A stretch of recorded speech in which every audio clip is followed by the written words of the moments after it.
Welcome everyone to Enlightened Masculinity, where we're talking about, do we really need to spell it out for you? We can spell it out: being enlightened, masculine, being a man, being an enlightened masculine man. In today's modern anti-mystical society, we are bringing the mystic and the mystique back into the unmysterious, because so many straight lines in the world, and we're going to bring some sacred geometry into your minds right now. And we're going to talk about some really esoteric and occultic things that are related to masculinity, the dating, the relationship scene, your spiritual practices. These are things that we do, and we're giving our opinions. And so take it as such. We expect you to be an adult if you're listening to our stuff, or parental consent, because cursing will happen. God damn it. And so take it on for yourself. Try on these ideas. These ideas are really, really helpful. I feel as a superhuman as I walk among the sheep out there. I just see, women dragging their guys around, guys following like little puppy dogs, their opinions not being heard, their voices not being heard. They are just at the whim of the female, and the female is miserable. She is seeking a man that she can't control. Apparently, that's what it seems like. I don't know what she's hunting, because it seems like when they find them, they stop hunting. So it seems like that's what they're hunting. And then men, they don't get it. And all credit to my teachers. I didn't even know this was possible until I saw the references for it.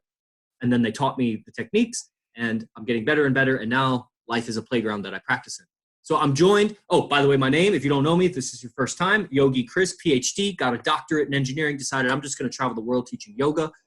My business is called Ninth Limb Yoga. You can find all about that in the description, in the recording for this. Join our private Facebook group called same name, Enlightened Masculinity, for private content every weekend. During the weekdays. I have another podcast that we do on weekends. So today for this podcast, we do weekday value. And I am joined by my co-host, Akashinti Katakam, from Montclair, New Jersey, I'm getting it wrong. Bio research analyst. Is that it? Biotech. I knew there was another word after that. It's like biological, technological research analyst in Montclair, New Jersey. Also a registered yoga teacher, and starting up his tribe of yoga followers, which is incredible. I love seeing that. And there's not enough guys doing it, and I know that you got some strong mindset around what you're doing. So it's really encouraging. Like, I'm liking that in 10 years, I'm not going to be the only masculine yoga teacher doing this sort of thing. Or maybe not. Maybe we change industries, but at least it feels like my tribe just got a little bit bigger with Akash in it now. So welcome, Akash. I'll hand it over to you. Any intros? What's going on with you, brother? I'm excited to talk with you, man. Yeah, brother. Thank you so much for the wonderful, wonderful introduction. Grateful to be here as always. Hello, Instagram. The past week has been incredible. As I mentioned to you earlier, I had a quick 24-hour trip in San Francisco. And it felt like my past was meeting my future at that time.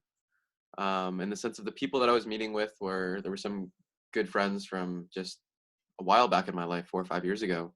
And then I also was meeting with like Arash and others that are very much in my future, my present and my future. So it was paradoxical experience in that. And that was the other big thing that I found really is paradox, and how important paradox has become to me and continues to become to me, in the sense of when things don't make sense, that's perfect. Like, that's the best place to be.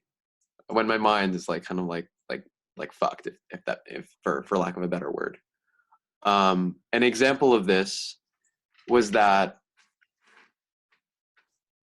I was walking around the city itself in San Francisco, and I wasn't necessarily really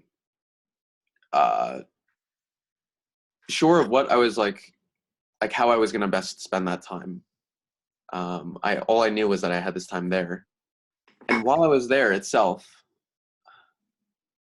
I found out that in those moments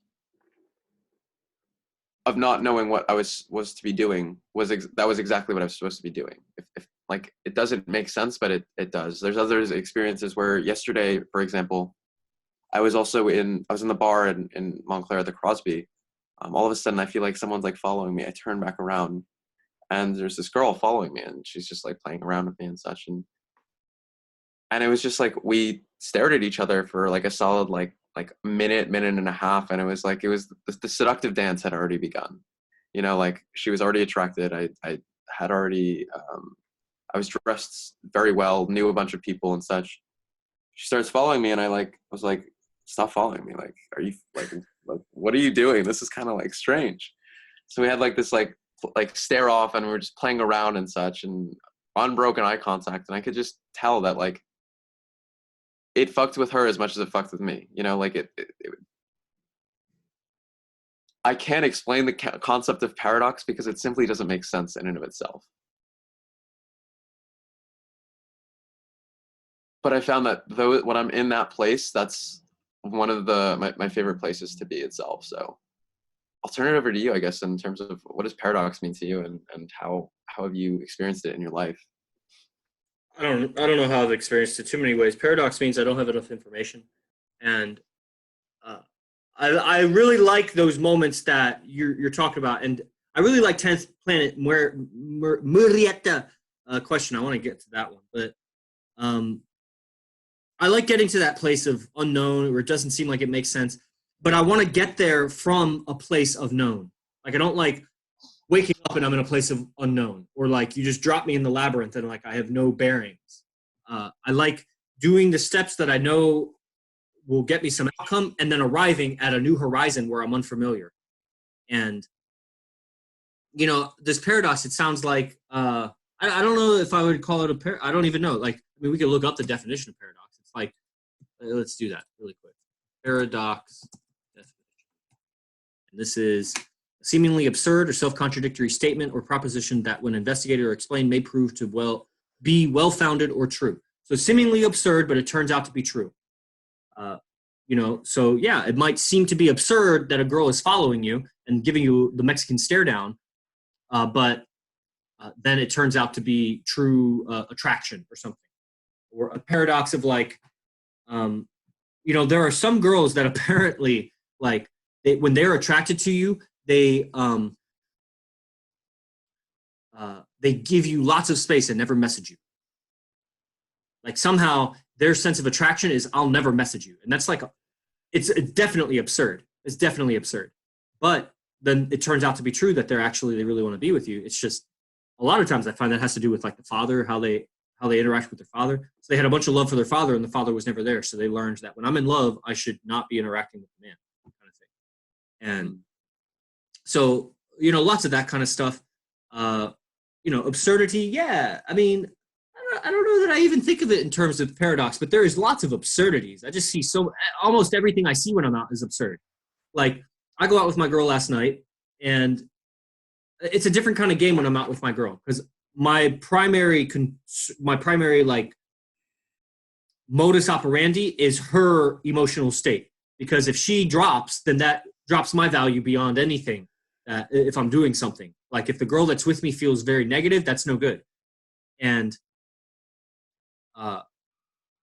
so it ends up, a lot of times it just ends up being like a teaching. Like I'm teaching her what I'm doing. I'm teaching her how I think about things, teaching her to look for things. One of the easiest things to do when you're out with a girl that I've already seduced her. Like, you know, I'll keep seducing her on new and new levels, but like she's mine.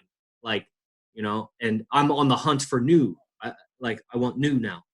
And so, but I can use her prettiness and her energy and her affection towards me and her obvious attraction towards me to just keep the environment positive. She stays in that very very seduced by me kind of vibe, very loyal to me kind of vibe.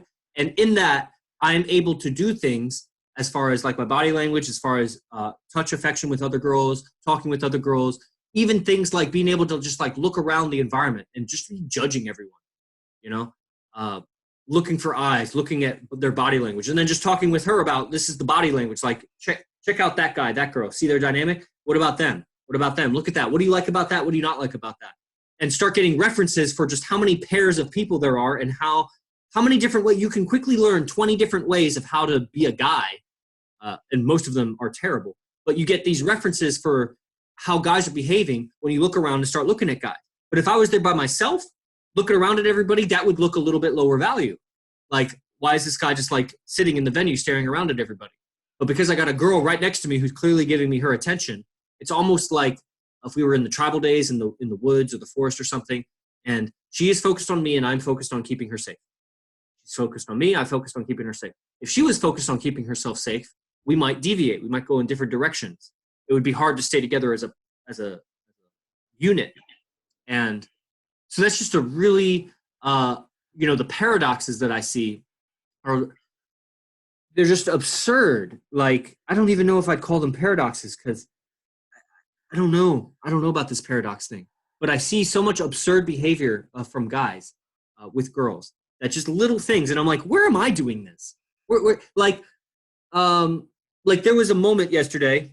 It was a mistake. I made a mistake. And as I'm walking through the venue, there was a girl that was like backing off of the bar and like just kind of backing away from the bar, creating space. I was going to walk in that space. And she kind of backed into me, like, her butt into my crotch. And I remember thinking, like, I'm looking at my body and I see myself as different from my body. I'm looking at my body and my body didn't move out of the way. Like, she backed up into me. And I'm thinking, if that was a guy, after it happened, I was like, if that was a guy, I definitely would have turned so it wouldn't have like gone into me, would have bumped my hip or something. But because it was a girl, my physical body just stayed there and she just backed up into me. And then she bumped my crotch and she turned around and she couldn't tell that I had another girl with me. So it just looked like a guy standing right behind her that she backed into and that was standing there like letting her back, and I was like, damn it. That's what these guys are doing too. So by observing other men's behavior, I see where I am. There are things that to root out. And man, it's just a practice. Like I could go on and on about it, but it's just like, if I go a day without yoga, it's okay. My body will still stay supple. It'll still stay strong. But if I go 2 days without yoga, then that third day back, there's going to be lots of soreness. I might overstretch. There's instability, like risk of injury. Like, don't want to let 2 days go by.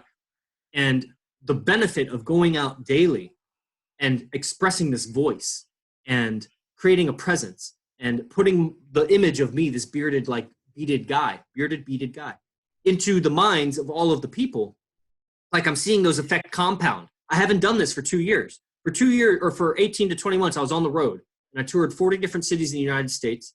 And so much time was invested in driving and the promotions of my events and things like that. I never really made time to go out. Like I would go to farmers markets and I would talk to girls after yoga and whatever, but it was just a different game. And then when I would go train with Vince or Arash, then there would be some outage. And so now I find myself located in a city for, about the last 2 months. And I got another month or two here before I move on to the next city and the tour starts again. And I'm like, okay, I see what Arash has been doing now. This is a new kind of game. This is a different kind of game where you like conquer a city, where you just go venue to venue, where you have repeat venues, you make friends with the staff, people recognize who you are. And it's like, wow, I haven't had this. And this is new and it's very exciting. So the paradox, here's a paradox, the paradox of wanting to get good at game without going out and gaming. Here's a paradox of wanting the woman to submit to you, but not demonstrating leadership. There's a paradox. Like, that's absurd. Wanting the loyalty of the woman, but you got with her while she was demonstrating disloyal behavior. So you basically, like something I was so proud of my girl yesterday is I taught her how to do this gesture. Like when a guy comes up to like hug her, it's like, no. And because an awkward moment had happened where a guy had hugged her that was in rapport because she was talking to a girl that was a friend of mine and that girl had a guy friend. So the guy came around and he was a really touchy kind of hippie kind of gay guy. I don't know if he was gay. I think he might have been. I don't know. And that's the thing. You never know because only 1% of gay guys have never had sex with a woman. 99% of gay guys have had sex with a woman. And so I see them as just their undercover straight guys. And so he gives her a hug and my girl gives a hug, did not have the behavior of no, because I just hadn't been bringing her out with me because I've been on the road for 2 years and I come and join her sometimes here in Florida. So long story short, I teach her how to do the hand gesture, how to push the guy away. And then it happens. And she does it. And she's like, hey, guess what I just did? And it was like, what? And she's like, I did the thing you taught me. And I was like, oh, that was my friend that you did that to. And it's like, now I was so proud of her, but I'm like, now I need to warn guys because I introduced the guy. First I introduced the girl. I was like, whatever her name was. Okay, I just remembered her name, but it's not important. So Jenny, I was like, Jenny, this is my girlfriend, Angelica. and they say hi, and then I'm like, CJ, this is my friend Angelica. What I should have said is, or CJ, this is my girlfriend Angelica. What I should say from now on is, CJ, this is my girlfriend Angelica. She doesn't hug guys. If I had just said that, then it would have spared him the embarrassment of going for a hug, which he's used to because it's kind of a hippie community that he's part of. And girls are just, super, loose. They're just hugging every guy, And it's like, let me exchange energy with you, and let me get my chest close to you. And here, I'll give you this masturbation material for later. Feel how soft my body is. Okay. And you. And it's like, And so, but when a guy goes for the hug and then the girl is like, no, that feels bad as a guy. Just so you know, like you think a hug is going to happen, and then the hug, she's like, no. And I hope nobody saw that. And so I feel bad for my friend that I didn't prepare him. Like, hey, don't try to hug my girl. She's off limits. Like, it's my girl. It's not your girl. Your girl is loose. My girl is a woman. And, but that was a super level up, And so I'm very pleased with the progress of gaming. I'm very pleased with the progress of being able to teach my woman out. It's a very gratifying experience. Even though I got super depressed.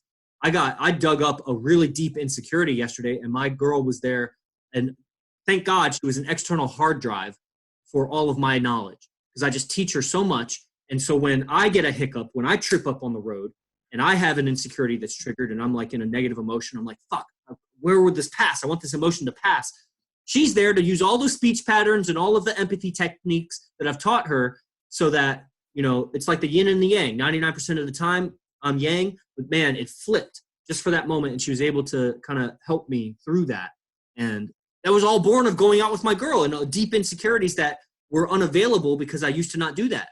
If I had a girlfriend, we didn't go out like that. And if we did, it was really to get drunk. And if not that, then she was still leading me around like a puppy dog. That was previous incarnations of relationships. Now, 3 years later, after intense study with Arash and Vince, it's a totally different game, man. And I'm very excited to just go deep into it. Yeah, Yogi Chris, I want to hand it over to you, man. Yeah. So I guess the best paradox that I can give this, that had occurred to me this week, because the other two ones that I gave were actually very poor. And I wasn't really like feeling them. I was like, okay, I need to find some way to fill up this gap in time in terms of talking. But as we were talking about this, what came to me was a girl that I've been seeing. We've been seeing each other for about 6 months or so. And she's a bit older than me. But she operates a lot, she's an artist. She operates a lot from her logical mind. In many ways, isn't necessarily always connected to her feeling body and such. And so, and in many ways, that's where I come in and I help her. Also, Akash, Jiu-Jitsu is saying that you have no sound on Instagram. Let's see.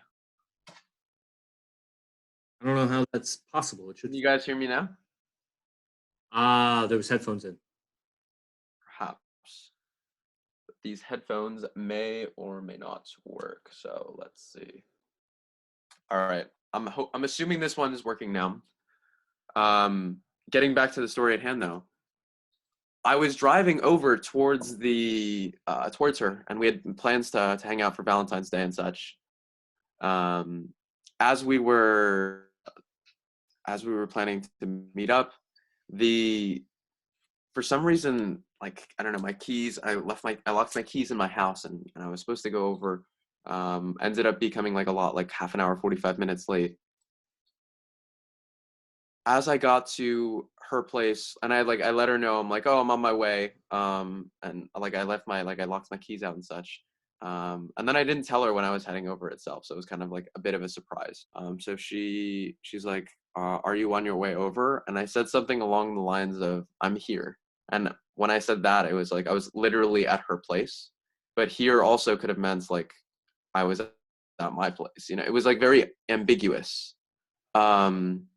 Throughout the night itself, it was just it was playing with the energy of that what I'm saying could mean multiple things. And it's speaking to so many different levels of conversation. I guess that's what I mean by paradox, because if I say it in this one, if you interpret it in this one way, it means the exact opposite of what I'm saying. I see. So like paradoxical statement or what I might call them is just layered communication. Yes. And so like that was a great example of one. Was like I'm here could mean I'm here back at my place and I'm actually there, or it could simultaneously mean I'm here as in I'm with you in this particular moments right now. And I want to give a quick shout out to the body tape Don. Incredible guy. He is a body taping expert actually, and so he ends up taking photos of girls. Like they'll be completely nude. He'll put body tape on them and then take photos together. Incredible work. So we're gonna be hanging out later tonight, Don. I'll shoot you a text later. Nonetheless, getting back to the story, that's what I mean by paradox, I guess, is like, yeah, layered communication. It's in those moments that I've found it's so rich. With this girl particularly, I'm kind of going through a breakup with her right now, actually. It's interesting because yeah. It's opening me to a new level, and it gave me so much power going out last night, for example. One of Arash's teachings is to use the pain to fuel your power. Oh man. And I'll let you speak to that because it's something that like the past, I don't know, 48 hours have been very difficult in a lot of ways in terms of taxing on my like mental and emotional body. But I'm using this to like talk to women in a more freeing way and be more authentic, be more in touch with like, this is the type of shit that I'm going through right now. It's not easy at all, but here I am. So I'll turn it back over to you in that sense of, if you have anything to say on those words. Well, I hear a big echo.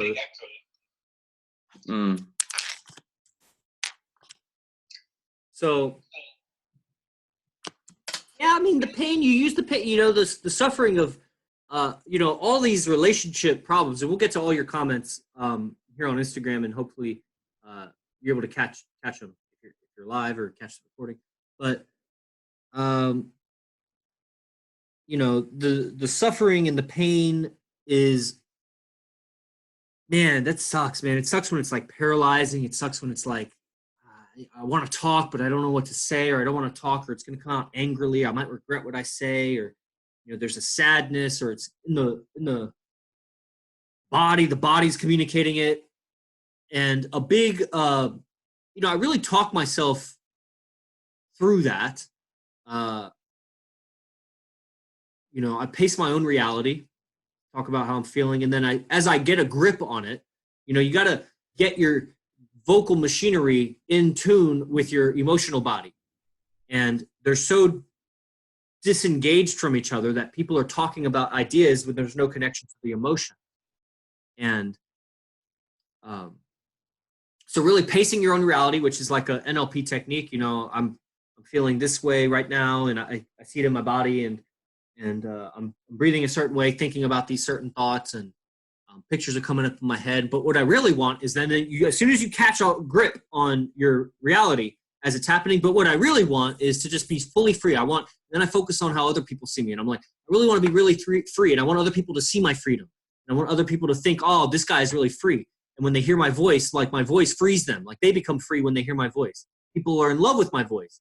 And I'm so communicative I'm so honest, I'm so raw. Like, and I'm so carefree, and I just start going into the qualities that I want. And it's like when I'm struggling, and I'm just like, man, you know, sometimes women affect me, and like, but it's really just my body. They just affect my body. You know what? I'm going to go out. I'm going to take this body and show this body who's boss. I'm going to take this body where I want it to go. And then when I'm out and I'm interacting, if the negativity comes back into my head, you know, anything, just being around people is super helpful. Like dancing. I don't really drink, but, you know, have a sip, you know, chat it up with whoever, like, because the pain of rejection in that moment is so much less than the pain of what you're already feeling of something else. So you become more brave. And it's like that old thing, like 10th Planet Murieta, I don't know, I'm never going to say it. Murieta. And jiu-jitsu, you know, these are fighters. Like, anybody that's fought has heard that whole saying of like, when you're hurt, like, oh, my shoulder hurts, and they're like, give me your finger. And because they're going to break your finger, because as soon as you break the finger, all of a sudden your shoulder doesn't hurt that much anymore. And So the pain of whatever you're feeling emotionally, go out, interact with people, you become so invincible to people's rejection, or at least a little bit more invincible to their rejection. And so what will happen is in that fearlessness, you get a new reference for what is my independence of their outcome. And you get a reference for, and it takes somebody maybe outside of you, like me right now or something, that is pointing out what's happening, is your internal experience is senior to the external experience. Now, you might not like it because the internal experience is feeling sadness or it's negative, it's a contraction. But you're getting a reference for when is my inner experience so much senior to whatever anybody else can give me. And so you carry that lesson into when the pain is gone. Yeah, that's exactly it. Like last night, for example, I'm always a character when I go out. Something literally larger than life. And that's something that I found is really helpful in anywhere that I go, because I have such richness to bring to others in terms of the stuff that I've studied, whatever I have to communicate in general, whether it be for a business conference, to meet women, you name it. I just have such richness about me. And this is something I'm continuing to learn more and more, from a place of like, oh, I'm than you and whatnot. It's coming from a place of self-love and recognizing that. Like, for example, Valentine's Day, I went around telling everyone happy self-love day. You know what I mean? Like, today's the day where you appreciate yourself and you love yourself deeply so that you can love others. You know, it's not only about, okay, it's just me, self-love. No, it's, you use that to build off to continue to give more. Getting back to the original conversation topic though, I was out and about and I was feeling all of these feelings, and I kind of just like, when I was looking around, I was like, I was seeing everyone, and as you were talking about, just like the kind of the not like the bullshit of it all, in the sense of seeing how these guys were trying to talk to girls, but it was like very like false, of like, oh, where are you from, or what do you do? Like, fuck that level of conversation. I was like, really? Like, these are the people in my head. I'm like, fuck, I can't believe I have to like deal with this shit right now. Like I have to listen to this like dumbass conversation when I'm like dealing with all of like this true inner turmoil, you know? I was out around in the bar, and I do my art projects with the journals, as you know about. And the questions for the journals are, what makes a great man and what makes a great woman, you know? And people see this, they're like thinking like, oh, like, what is this like art project? Like, I'll just like look over my shoulder and be like, yeah, I'm doing this art project. Like, are you interested in participating? And just given that, like, I've already conditioned the whole area to kind of be pushing attention towards me, the fact that I'm even pushing attention towards this other person, they're like, yeah, I want to know, like, what is it? But I continue to stay that like energy of like I'm really just kind of just doing this just because, like, fuck it, I don't have anything better to do in some senses. So I show them these two journals. They pick a journal, and it doesn't say anything on the cover, and those are the questions. So like immediately cuts to something really deep and gets to a deep place, and it shakes them from that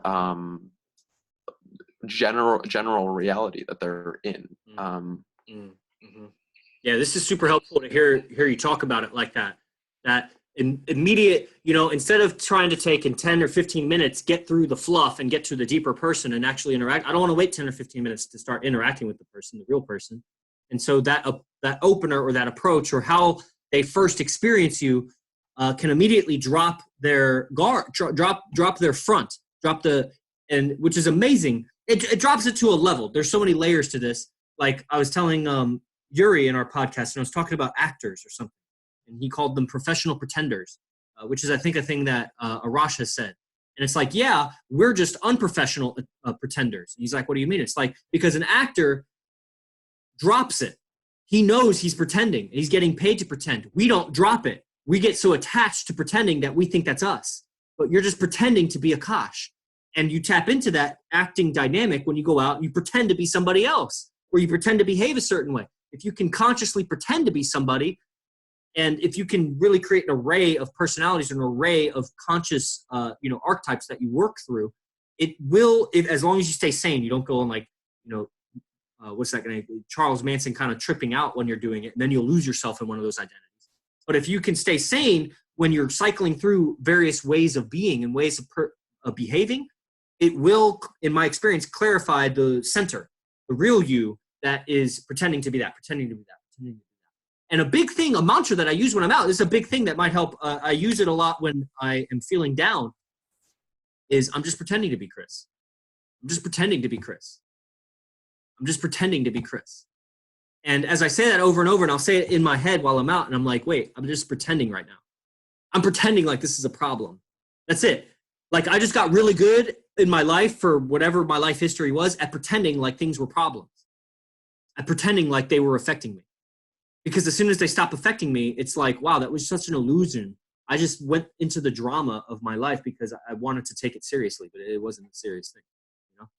So you're reminding me of that, and that's really cool. I'm going to use that when I'm out. So maybe, yeah, we get to the comments and such. Yeah. Maybe take another 5 minutes getting through the comments, as well as any questions that you guys have. So if you have any questions, feel free to put them either in Zoom or Instagram. And it's always way easier if you guys can make it to Zoom. That's way easier to read the comments. But right now we don't have any comments except for Mercer Ra, Sa Ra, giving a link to our Facebook. Shout out Sa Ra. Thank you. Everybody join Enlightened Masculinity group on Facebook. 10th Planet Murieta. He says, I negged a girl by telling her she had something in her nose. And she asked me to pick it for her. What do I do with that? Well, let's see. If I said that to a girl, I mean, did she really have something in her nose? I mean, if she really had something in her nose, then I would probably hand her a napkin or something. If she didn't have something in her nose, let's see. And I'm like, hey, you got something in your nose. She's like, hey, pick it for me. I would get a compliance test. I'd be like, okay, come here. And grab her hand and then lead her somewhere, have her sit down and have her tilt her head back or something. I don't know. I would just start playing with what kind of compliance could I get from her? Or, you know, I might like whip out my phone and like start getting up really close. Or what would be a good thing? I don't know. Akash, what do you, I want to think. Yeah. Mine would be, oh, no, not in your nose, on your nose. And I would like tap her nose or something like that. And then I'd give her a napkin like that, you know. Something else I might do, like just play with that, like the in and on. Because I don't know. I don't want to pick her nose. I'm not going to do something like that. Of course not. Of course I'm not going to pick her nose. You have to reframe it so that like, if that's really the observation that you want to make and as the way that you want to approach this and open, that's that it is what it is, you know. Maybe make a different observation or engage with a different person, you know.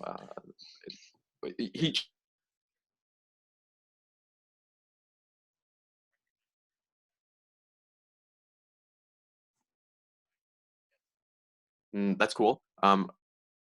Recognize, where did that come from? Was it from a place of? Yeah, there's a little bit of lag on Zoom, so I think you stopped talking. So I'll keep going with it. Yeah, and I think the big thing is just I would use everything as a way to increase your keynote. You know, to keep touch. Trying to get something from this person, or was it a place of? If she says, will you pick it for me, then I would say, like, I really like okay, come here, let's sit down. Or if you're not in a place to sit down, I would take her close and like maybe move to the side and like grab her arm and get close. Use a way to get close to her face, feel that energy. You know, she's opening herself to allow you to get close to her in that moment. If she said, pick it for her, be like, well, all right, come here for a second. And then she's like, no, I'm just kidding. Then you know that she was fucking with you back. And then I would grab her a napkin or something. So yeah, I would use it as a way to touch her more. The Zoom is kind of frozen right now, so sorry guys if you're not hearing me. Akash, do you hear me on Zoom right now?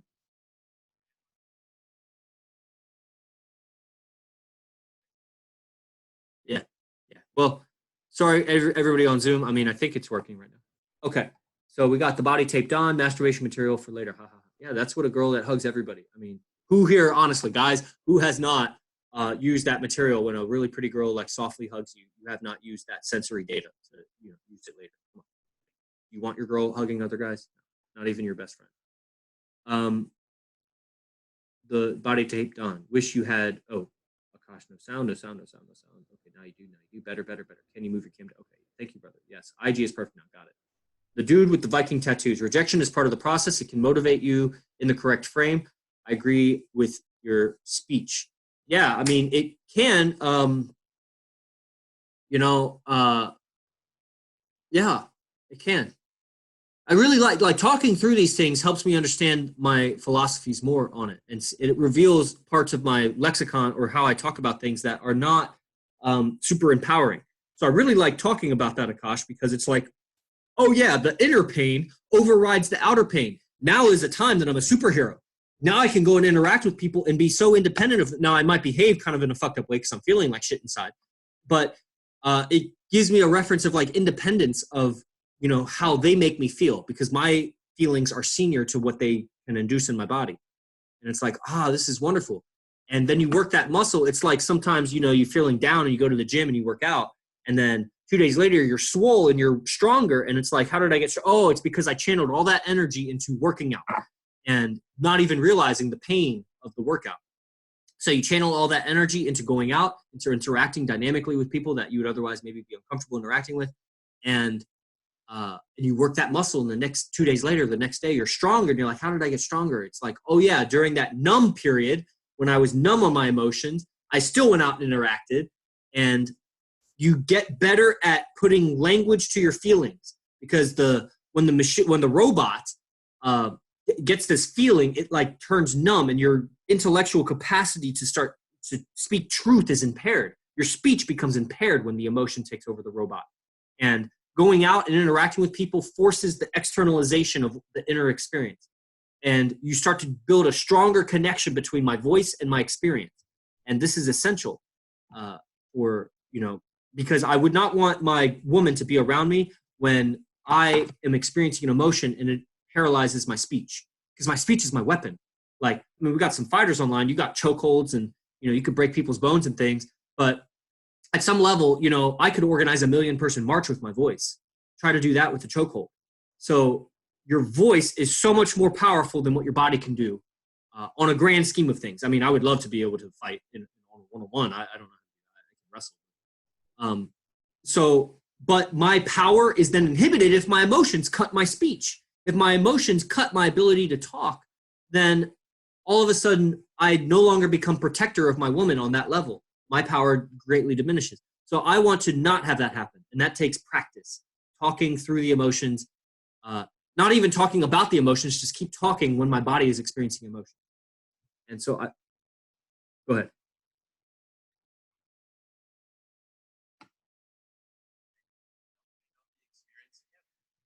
if you're able to feel it from someone else and kind of channel and in some ways allow them to let go of their pain by taking it on, you can use that power and this is what I call compassion, like recognizing that everyone else around you is in pain and in suffering in some way, shape, or form. If you get in touch with that pain or suffering that they're experiencing at that particular moment, you can, as the alchemists say, transmute it and transform it into some other type of energy. How do you choose to reuse that energy for something else? It could be to power you up. Like when someone tells you like a story and they like kind of unload on you, you know, they're literally giving you energy.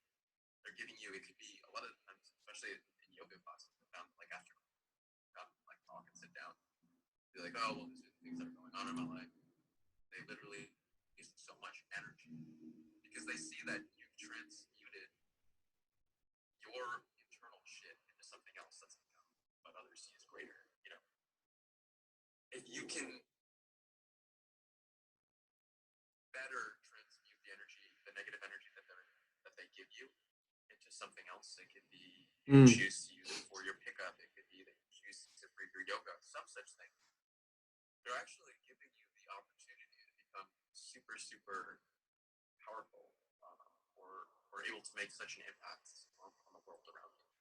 So I've chose to reframe this whole idea of, I know this is something that happens with yoga teachers very often, is like people come up to you after class and they just want to give you like everything. Like, yeah. Like, these are all of my life problems. Yeah. And there's certain times where it's like, okay, I can deal with this. Then there's other times where it's like, or like, I really can't do this right now.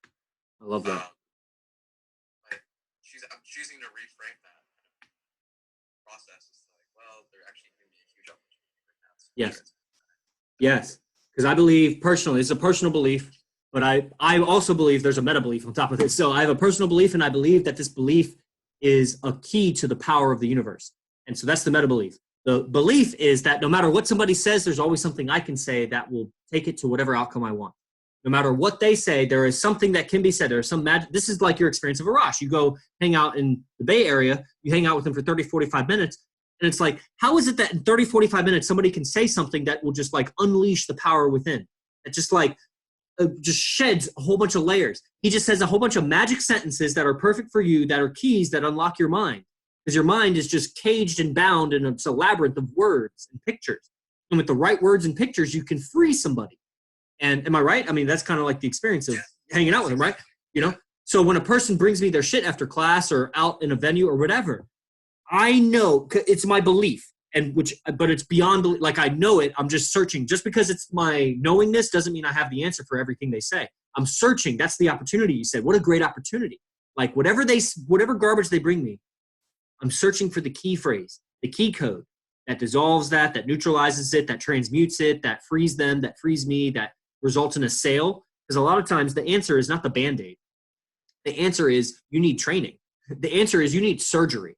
I got surgery for you. You're wanting a Band-Aid. It would be a crime for me as a surgeon to just give you a Band-Aid for your gaping open wound. But I need the right statement that brings them to that conclusion. And because they need to think that. I can't just tell them you need surgery. They need to think to themselves internally, I need surgery. And then they also need to think, this is the guy to do surgery on me. And then they need to think, I want to pay this guy to do surgery on me. So those are like the 3 shifts that they need to close the sale. And there's magic sentences that you can say, which are dependent on who they are, because the same sentence works differently on different people. And so you are becoming such a dynamic masculine man. When we talk about enlightened masculinity, like, this is kind of where it's at. I mean, I don't want to say it's where it's at, but it's close. Like, having the right thing to say in more and more. Oh, I flipped my camera. Hey, there's my kitchen, guys. Okay, how do I change that? How do I do that? How did I do it? Oh, there we go. If you double tap, apparently on Instagram, it flips it. I think this is like part of enlightened masculinity is like, it's not knowing what to say in every situation. It's being able to generate the correct thing in every situation. I don't want to only be accessing a library of statements. Then it's like I'm living in the past. But I want to be able to construct the right phrases in every situation to guide and lead. Even if that statement is, wow, you took my breath away. You took my words away. I don't know what to say. Like, if that was the right thing to say in that moment, that would be magic. And it's just simply saying, I don't know what to say. So I love more and more opportunities. What I find is a lot of guys, and myself included, have this tendency is to stay in our lane, so to speak. We stay in our familiar patterns. We stay in our familiar circumstances. And so we might get good at a narrow bandwidth of experience, but I'm looking to be a yogi, man. I want to be everyone at the same time. I want to be the universe looking at me. And so I want to be so dynamic in my communication. This is part of my purpose. This is ninth limb. Ninth limb, if you don't know, eight limbs is a philosophy of yoga, very common philosophy. 1, 2, 3, 4, 5, 6, 7, 8 limbs of yoga, 8 different parts. Ninth limb is my brand. Be the ninth limb. The ninth limb is to share the 8 limbs. It's to communicate the 8 limbs, because that's not part of the 8 limb path. Nowhere in there was it communicate with the world and get the message out. That wasn't there. And so ninth limb is all about communication.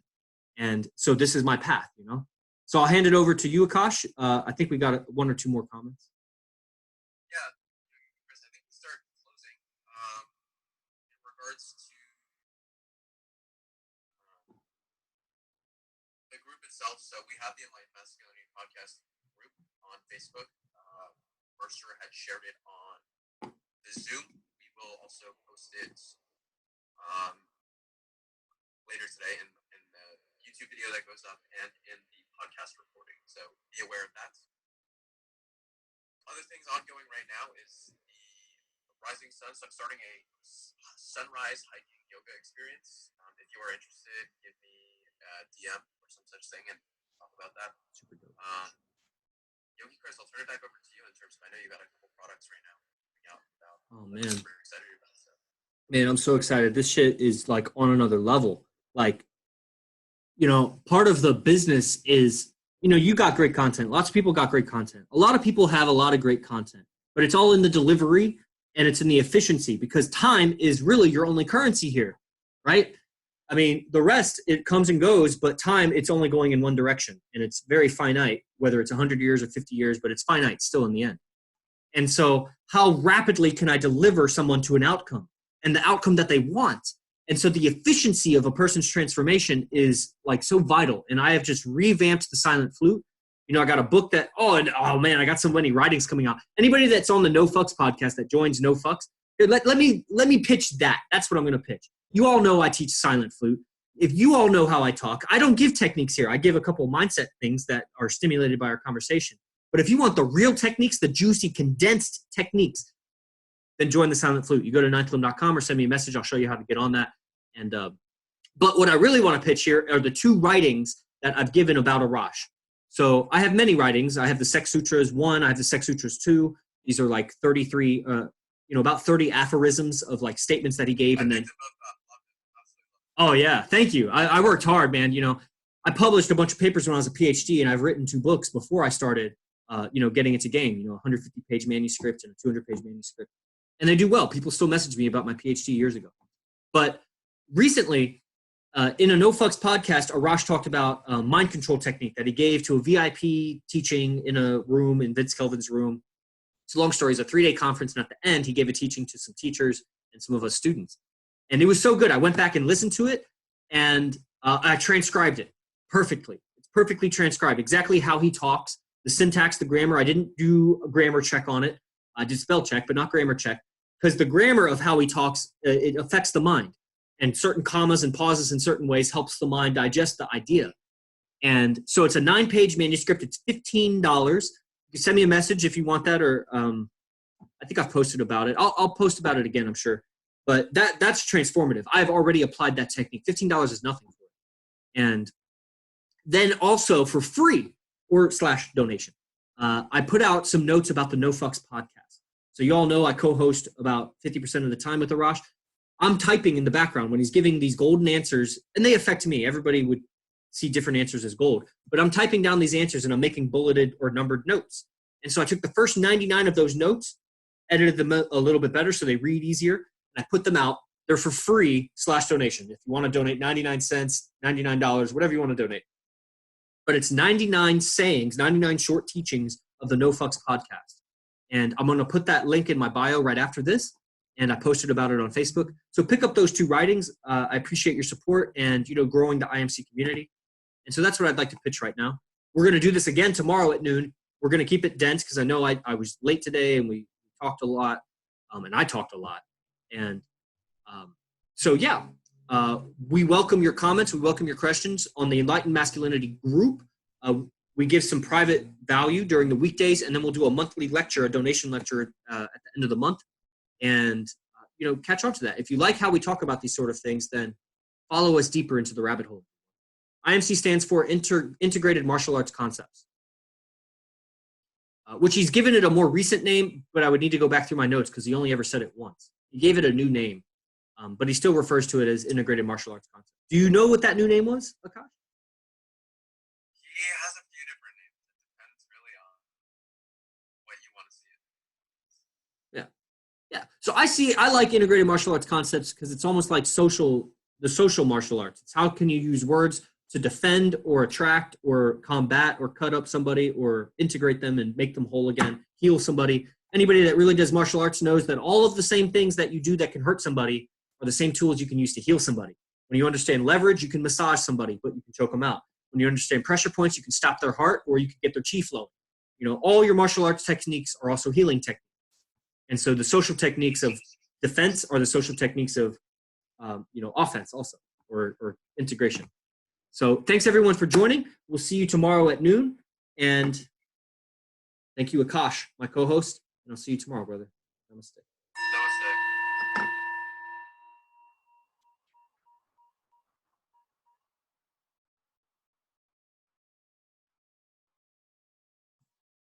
Thanks everyone on Zoom. I don't know what's happening with my Zoom right now, so I'm sure tomorrow it'll be repaired. Blessings.